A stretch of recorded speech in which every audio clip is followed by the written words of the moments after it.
You know, I've always considered myself to be a pretty healthy guy. I exercise about 3 times a week. I play basketball 3 times a week. I eat pretty healthy. I watch what I eat. I make sure to minimize the amount of saturated fat, trans fat, and any other type of food that has high sodium, things like that, right? Over the weekend, for some particular reason, I was just kind of feeling a little, let's call it a little weird, right? I had a little bit of a headache and I had some difficulty breathing.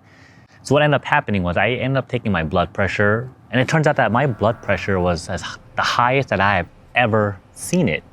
It was like at 155 over close to 90, and it was, so being in the healthcare profession, it was very daunting for me to really see that, because it's like, I take the conscientious effort to really make sure that I set a good example for my patients as well as just to my friends and families, because I want to show them that, you know, with proper lifestyle, with proper health, and with proper just exercise, diet and exercise, that you could live a long and good life. And all of a sudden, when I saw my blood pressure being that high, the first thing I thought to myself was, am I just full of shit then? Like, is all the stuff that I've been doing just not working? So of course we know the problem with high blood pressure, right? When you have high blood pressure, particularly at my age, I am 35 years old. I consider myself to be very healthy. I mean, not to say that I don't eat like the cookies, the cakes, the candies, the ice cream. I definitely do that. But of course, I do that with moderation, right? Anyways, so obviously with high blood pressure, you're at risk of like things like stroke, diabetes, heart attack, kidney disease, like all of these things, like Alzheimer's, like all of the things that we see in typical like patients who are dealing with other comorbidities. And a lot of it has to do with high blood pressure. So first of all, I was just very, very confused. I'm just like, okay, I am following a very, you know, high fiber, low fat diet. I exercise pretty regularly. I don't feel stressed. I mean, there's a little bit of stress dealing with the coronavirus issue, but it's like, I don't physically feel like, oh my God, I'm freaking out. Like, I don't feel that. I just feel like, okay, that's fine. I can't go out.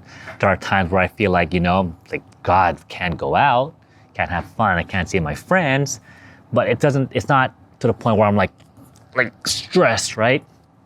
So I was trying so hard to really figure out how to bring my blood pressure down, because again, it's never been that high.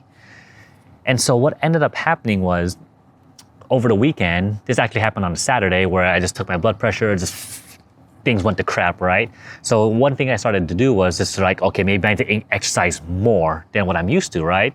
Considering that we're pretty much stuck at home, I'm doing very mild, we'll just call it mild exercise, just jump roping, doing push-ups, and that's basically it. But I said, you know what, let's go for a jog. So I took my dog out. We did like maybe a half a mile of just jogging to the park, came back, took my blood pressure again, and went down like 4 points, right? So instead of like being 155, close to 160, it went down to like 149 or something, right? I'm like, okay, that's not enough. So I decided to go on a bike ride just around Bellevue area. I went for an 8-mile bike ride, came back home, and my blood pressure went down from like 149 to like 142. I'm like, okay, at least it's going down, but my diastolic pressure, which is the bottom number, was still within the 85 to 90 range. And I was like, that's not, generally speaking, your diastolic pressure is not going to go up that much. It's not going to fluctuate. Even with exercise, it's going to generally kind of stay the same, okay? So I'm like, okay, what else could it be? So that whole day, I just basically completely minimized my salt intake. I made a very healthy quinoa salad, quinoa, black bean, and what else? I just green salad with spinach, bell peppers, tomatoes, all the good stuff. No seasoning whatsoever, just straight up raw, okay? Or cooked, but raw. And what else? I did not have any coffee. I made sure to drink green tea, because green tea has been shown to have antioxidants, which is going to help reduce blood pressure by about 4 points, I believe. I have to double check that with Google. So I did that. What else did I do? I just basically made sure to take care of my health that day. No alcohol, no sugar, no sweets, no nothing, okay?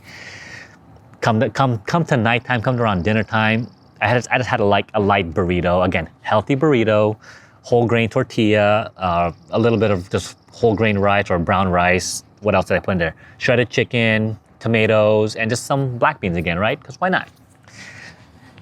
And even then, evening, blood pressure was still at about 135.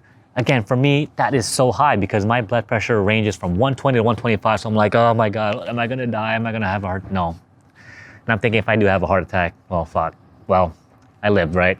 So I'm trying to figure out, being in the medical profession and being particularly in physical therapy, we like to rule things out, okay? If I'm eating healthy, I'm minimizing my salt, sugar, and all that intake, caffeine, I'm getting my proper exercise, what's missing, okay? What does WebMD tell me? What does the Mayo Clinic tell me? Because that's what everything says. Watch your weight, watch your BMI, watch your food, make sure you're getting proper exercise. What's that question mark? So I started thinking about my lifestyle, and the one thing that they didn't really mention, okay? Now I actually want to backtrack a little bit because I had to Google, okay, healthy diet, healthy exercising, why am I having blood pressure? There wasn't a lot of answers. And the one thing that I actually searched for that it's not really listed in the other guidelines of how to maintain a normal healthy blood pressure is getting proper sleep. That's the one thing that I realized that I was probably not getting, and it's probably finally caught up to me. So generally speaking, I don't get good sleep. I probably have a little bit of sleep apnea, I swear to God, because I feel like sometimes when I sleep, I feel like I can't breathe, right? Like, you know what I mean? And just the fact that, when I have my dog on the bed with me, it disrupts my sleep because my dog is very sensitive, and I'm very sensitive actually. I'm a very, very light sleeper. So, and I feel like my dog is like literally this big. She's like 5 pounds of just cuteness. And so I feel like if she's on the bed with me, I can't quite roll over. I feel like I'm just gonna squish her, or if I'm gonna knock her off the bed, she's gonna break her leg or something, right? So what I ended up doing last night was I'm like, you know what? As much as I love you, Mimi, I need to put you down I need to put you down on the floor, and you sleep on your bed. I need to sleep on my own bed and just have space to myself. So come this morning, I decided to take my blood pressure again before eating, before doing anything. And turns out that my blood pressure was at about 125 over like 83 or something, right? We'll consider that normal at this point. So I'm like, okay, that's great. So I think maybe it is the sleep.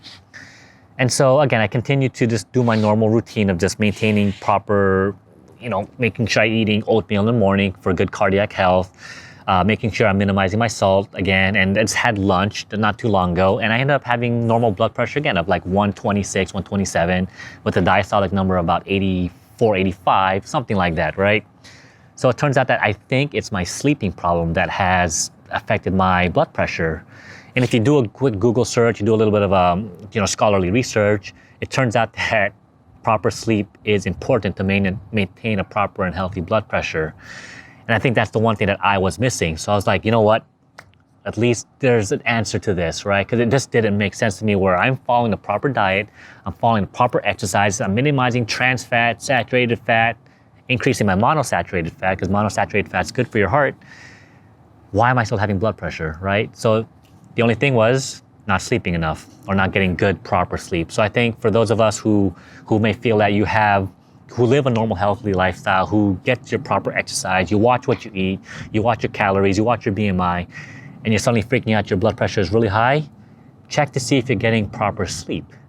And also last thing is make sure you're not stressed, right? Because stress can also lead to elevated levels of blood pressure. So if that's working out, if that's not working out for you where your blood pressure is high and you're marking off all the checklists, make sure you're getting enough sleep. So this is kind of something I want to share with you guys today. Just make sure that we all stay healthy. We all take care of our lives, particularly now with the whole coronavirus, because we're not going out, we're not getting our proper exercise. We're pretty much sitting on our butts, working on a computer or sitting at home watching TV or playing video games or whatever. And it's important to take care of your health. It really is. Because if you want a long and lasting life, and we'll say fulfilling life, right? You got to make sure that your blood pressure stays within the 120s and maybe hopefully 130s. Anything above 140 is considered pre-hypertension. Anything within 150, 160 is considered hypertensive at this point. Again, which can lead to heart attack, stroke, what else? Diabetes, for example, kidney disease. Just all of these things that can cause you a poor quality of life. So again, if you're dealing with this stuff, okay. So again, if you're dealing with health-related issues, it's never too late. You have to make the conscientious effort to make your changes now. And I know that it was actually pretty hard because I have a bunch of junk food in my house. I have trail mixes, I have candy, dark chocolate, but I try to make sure it's healthy food. But still, it's hard to just not want to grab food and just like shove it in your mouth because, we're human. We have our what's it called? Our guilty pleasures, right? So anyways, take care of your health, take care of your mental health actually. So physical health, mental health, and I'll see you in my next video, okay?